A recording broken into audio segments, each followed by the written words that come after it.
भोलू अपनी पत्नी बसंती के साथ अपना गुजर बसर कर रहा था। भोलू और बसंती अपने खेतों में हरी सब्जियां लगाया करती थी, जिससे कि उनका खर्चा निकल ही जाया करता था। एक रोज देर शाम भोलू खेत से लौट रहा होता है, तभी भोलू को सेठ ध्यानचंद मिलता है। अरे भोलू, क्या हाल है? आजकल तू अपनी सब्जियों की खेती के लिए बहुत मेहनत कर रहा है। हाँ सेठ जी, अब क्या करूं? अब मेहनत नहीं करूंगा तो एक वक्त की रोटी के लिए भी आफत आ जाएगी। आप तो जानते ही हैं। वो मैं तो ये कह रहा था कि इस महीने तूने खेती का पैसा नहीं दिया। देख भोलू, अगर ऐसा ही रहा ना तो मैं तुझे बता रहा हूँ, मैं तुझसे खेत लेकर धन्नो को दे दूंगा। वो भी मुझसे तेरे खेत की बात करने आई थी। कौन? वो जग्गू की बीबी? वो क्या करेगी खेत में? अपनी सुंदरता को धन्नो गिराएगी क्या खेत में? उसे आप बता देना, खेती सुंदरता नहीं मेहनत देखती है। अरे भोलू, तेरी बात ठीक है, लेकिन महीने के महीने खेत का पैसा दे दिया कर, तो मैं और किसी से खेत के बारे में बात ही नहीं करूँगा। सेठ जी, कल शाम तक मैं आपको पैसे पहुंचा दूंगा। आप चिंता क्यों कर रहे हैं? अभी मैं चलता हूं, रात के खाने के लिए मुझे राशन भी लाना होगा। अरे हाँ हाँ भोलू, कल जब मेरे पैसे देने घर आना तो तुझसे एक बहुत जरूरी काम है, समझा ना? मैं तुझे और खेत देने की सोच रहा हूँ। सच में तू बहुत मेहनती है। बस सेठ जी, आपका प्यार और आशीर्वाद ही है जो आगे ले जा रहा है। सेठ इतना बोलकर अपनी साइकिल लिए खेत के लिए निकल पड़ता है और रास्ते में साइकिल से अपने घर जाते हुए खुद से कहता हुआ घर की तरफ जा रहा होता है। कल इसे जैसे भी मैं वो गुफा के पास वाला खेत दे दूंगा, भले ही इसके कम पैसे आए, लेकिन उस खेत को पूरे गांव में अगर कोई ले सकता है तो वो है ये मूर्ख भोलू। सेठ जिस खेत की बात कर रहा होता है, दरअसल उस खेत के पास एक गुफा थी, जिसे सब भूतिया गुफा कहा करते थे। और यही वजह है कि कोई भी सेठ की गुफा के पास वाले खेत पर नहीं जाना चाहता था और न ही उसे लेना चाहता था। लेकिन सेठ चाहता था कि वो गुफा के पास वाले खेत को भोलू खरीद ले और उसमें सब्जियां बोए। अरे बसंती, कहाँ हो? लो मैं आ गया। खेत से कुछ हरी सब्जियां तोड़कर लाया हूँ और राशन भी। जी, मैं आपका ही इंतजार कर रही थी। लाइए दीजिए, मैं खाना बना लूं, वरना खाना बनाने में भी रात हो जाएगी। और हाँ बसंती, कल जो पैसे मैंने तुझे रखने के लिए दिए थे वो मुझे कल सुबह दे देना। खेत में जाने से पहले मैं वो पैसे सेठ जी तक पहुंचा दूंगा, वरना वो भी खर्च हो जाएगा। हाँ ये तो है, मैं आपको कल सुबह ही खेत में जाने से पहले वो पैसे दे दूंगी। आप तो ठीक है ना? अब अगले रोज सुबह भोलू खेतों के लिए निकलने से पहले अपनी पत्नी बसंती से पैसा लेता हुआ सेठ के पास पहुंचता है और सेठ भी खाना खाने में लगा हुआ था। अरे सेठ जी, अभी तो आप खाना ही खा रहे हैं, थोड़ी देर के बाद आता हूँ मैं। अरे नहीं नहीं भोलू, खाना तो होता ही रहेगा, लेकिन तेरा काम बहुत जरूरी है। अच्छा, ऐसा क्या काम है सेठ जी मुझसे? कहीं मुझसे कोई गलती तो नहीं हो गई? अरे सेठ जी, अब से मैं पैसे समय पर ही दूंगा। अब तो खुश ना? अरे नहीं नहीं भोलू, तुझसे भला कोई गलती हो सकती है क्या? तुम तो जितने ईमानदार हो उतने ही मेहनती भी। जी सेठ जी, आप खाना खाइए, मैं आपका इंतजार कर लेता हूँ। कुछ समय के बाद ही सेठ खाने के बाद भोलू को अपने पास बुलाता है और भोलू कहता है, अरे मालिक, घर से खा पी कर आया हूँ, आप ये पैसे ले लीजिए, यही आपको देने आया हूँ। अब मैं चलता हूँ सेठ जी, मुझे खेतों में जाने में लेट हो रहा है। अरे भोलू, मुझे तुझसे बहुत जरूरी काम है, बैठो 2 मिनट, चले जाना खेत में। हाँ हाँ सेठ जी, बताइए ना, आपको मुझसे कोई जरूरी काम है क्या? अरे नहीं नहीं, जरूरी काम तो नहीं है, लेकिन मैं सोच रहा था कि जब तू इतनी मेहनत करता ही है तो थोड़ी सी मेहनत और करके अपनी झोपड़ी को महल बना ले। सेठ जी, मैं कुछ समझा नहीं, आप कहना क्या चाहते हैं? मैं तुम्हें गुफा के पास वाली खेती दे रहा हूँ, जिसे मैंने काफी समय से किसी को नहीं दिया, और तुम जानते हो उसमें फसल अच्छी होती है। लेकिन सेठ जी, मैंने तो वहाँ के बारे में बहुत कुछ सुना है, मुझे तो गुफा के पास जाने में भी डर लगता है लोगों की बात सुनकर। भोलू, मैं तो एक तुझे ही पूरे गांव में बहादुर समझता था, लेकिन तुझसे ये उम्मीद नहीं की थी मैंने। ठीक है सेठ जी, आपको लगता है मैं उस खेत में अच्छी फसल उगा लूंगा तो मैं तैयार हूँ आपके खेत को लेने के लिए, लेकिन मैं उसके कम पैसे दूंगा, बाकी आपकी मर्जी। तू जितने पैसे देगा मैं खुशी खुशी रख लूंगा, तो मैं समझू ना कि अपनी डील पक्की? बस आप अगले महीने का इंतजार कीजिएगा सेठ जी। हाँ हाँ चल, अब जा, तुझे भी खेत के लिए लेट हो रहा होगा। अब जैसे ही भोलू उस खेत में हल चलवाता है, ये खबर आग की तरह फैल जाती है कि भोलू ने गुफा के पास वाली भूतिया जमीन को खरीद लिया है। ये सुनकर हर कोई हैरान था। एक रोज भोलू खेत में काम कर रहा था, तभी जग्गू और धन्नू अपने खेत में जा रहे होते हैं और भोलू को देखकर कहते हैं, अरे ओ भाई साहब, ये क्या सुन रहे हैं हम? गुफा के पास वाली जमीन को खेती के लिए लिया है क्या आपने? लेकिन वो तो भूतिया चुड़ैल राक्षस तक की है, उमें आप काहे घुस रहे हैं? अरे धन्नो भाभी, कभी डर लगेगा तो आपको बुला लूंगा, आप चिंता क्यों करती हो? अरे ना ना ना दैया रे दैया, मैं कहा मेरा तो साया भी उस गुफा के पास ना जाए। सुना है वो गुफा रहस्य से भरा हुआ है, उसमें खजाना भी है भोलू भैया। अरे सुना तो हमने भी यही है कि उस गुफा में ढेर सारा खजाना है, लेकिन आज तक उस मुई गुफा में जो भी गया है ना, वो वापस लौट कर नहीं आया है। और वैसे भी बांस से तो ढकी हुई गुफा है, वो कौन ही जाएगा उसमें? वैसे खजाने के अलावा कुछ खाने पीने की भी चीज मिलती है क्या? अगर ऐसा हुआ तो मैं तो उस गुफा में जाने के लिए तैयार हूँ। अरे ना ना, हमको भरी जवानी में विधवा ना ही होना है। धन्नो और जग्गू तो वहाँ से खेत की तरफ चली जाती हैं, लेकिन खाने से जग्गू के मन में लालच आने लगता है और वो अपनी पत्नी को खेत में काम करते छोड़कर गुफा की तरफ बढ़ने लगता है। अरे ओ जी, कहाँ को हो लिए? आपको कितनी बार मना किया है, आप वो भूत या गुफा की तरफ ना ही देखो, वही अच्छा रहेगा। वरना तो कभी कभी हमको लगता है कि वो गुफा हमको भी बुला रहा है। अरे कहाँ जा रहे हैं जी खाने के लालच में उस गुफा में? अरे उमें राक्षस रहता है, राक्षस। आज तो ये आदमी हमको विधवा करके ही मानेगा।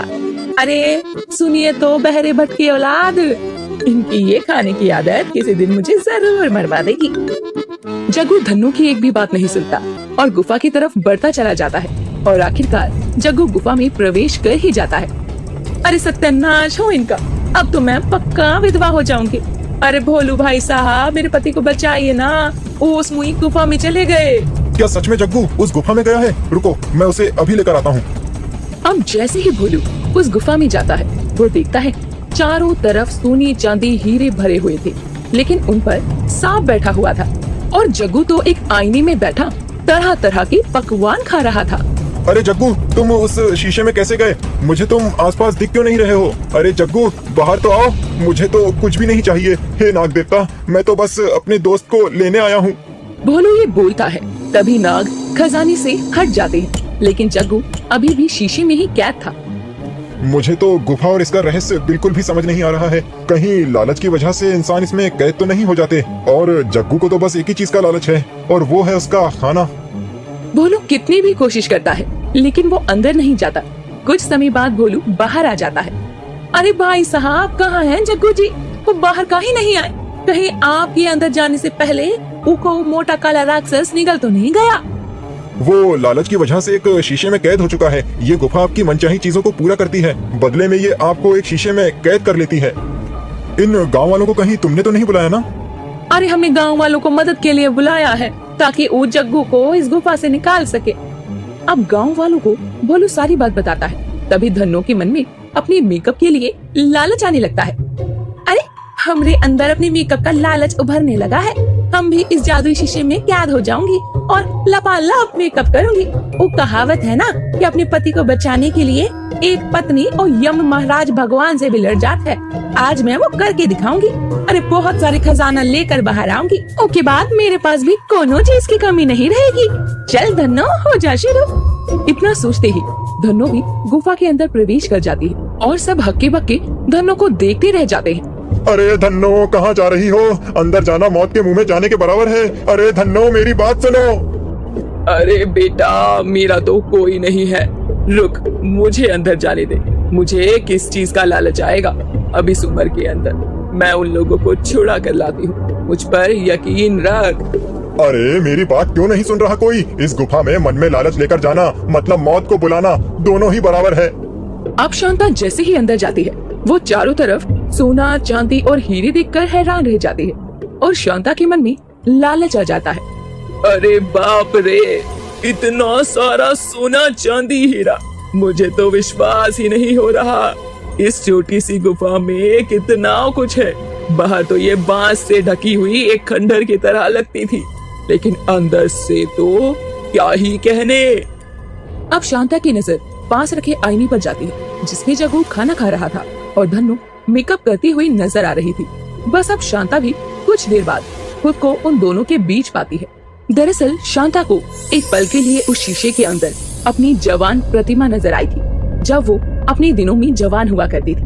और अपने आप को शीशे के अंदर जवान देखकर शांता के मन में भी लालच उभर आता है, जिस वजह से वो जैसे ही उस शीशे की तरफ देखती है उसमें कैद हो जाती है और खुद से कहती है, अरे सत्यानाश हो, मेरे मन में भी लालच आ गया और मैं इस शीशे में कैद हो चुकी हूँ, लेकिन अब हमें यहाँ से निकालेगा कौन?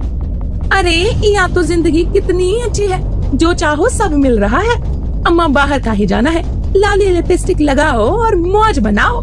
लेकिन मैं ये सोने चांदी लेकर क्या करूँगी? तुम लोगों को अंदर सोना चांदी और खाना तो मिला, लेकिन मैं तो जवान होने की लालसा से अंदर आई, और देखो अंदर तो मैं बूढ़ी ही आई हूँ ना। कैसे मंदबुद्धि पति पत्नी है ये, यहाँ फंस चुके हैं लेकिन तब भी कितनी मौज में है।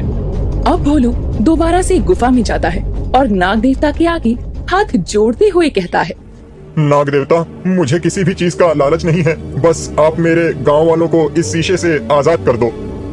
मैं तुम्हारी ईमानदारी से खुश हुआ, लेकिन ये जो लोग अपने लालच के लिए यहाँ आए हैं वो तो इस जादुई शीशे में भी बहुत खुश हैं। तुम अपना भी सोचो, मैं तुम्हें यहाँ से खजाना लेकर जाने दूंगा। नहीं नहीं, मुझे नहीं चाहिए ये खजाना, मुझे तो अपने गांव वाले ही चाहिए जो कि गलती से यहाँ चले आए हैं। सच में एक नेक दिल इंसान हो, मुझे तुम्हारी ईमानदारी और नेक दिली पसंद आई। अरे अरे अरे, हम आजाद हो गए इस जादुई शीशे से। चलो चलो जल्दी से बाहर निकलते हैं, इससे पहले कि कोई और अनहोनी हो जाए। जल्दी निकलो यहाँ से, लगता है गुफा का दरवाजा बंद होने वाला है। अरे जल्दी चलिए, ये सब आपकी वजह से ही हुआ है। वो का है ना, आप यहाँ ना आते और ना मैं यहाँ आपको बचाने आती।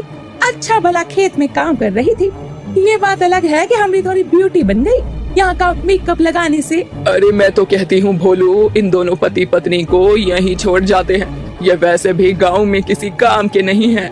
हम पर कलंक है कलंक, जब देखो पटर पटर करते रहते हैं एक दूसरे के साथ और गांव वालों को भी मुसीबत में डालते हैं। इनको काहे अपने साथ लेकर जाना है? अरे सुनो जी, जल्दी से बाहर निकलो, वरना ये अम्मा तो हमको पूरा प्लान बनवा के बैठी लगती हैं। अब तो हम दोनों को सच में फंसवा देंगे गुफा के अंदर। चलो चलो जल्दी।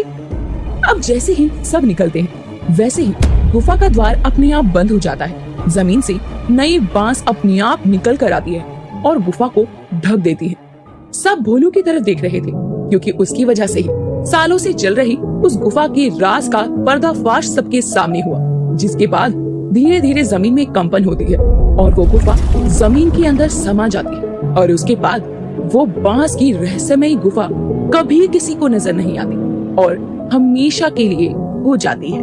दोस्तों, वो गुफा हर किसी को अपने अंदर के लालच के बारे में बताती थी। अगर आप उस गुफा में जाते तो आपके मन में किस चीज का लालच आता?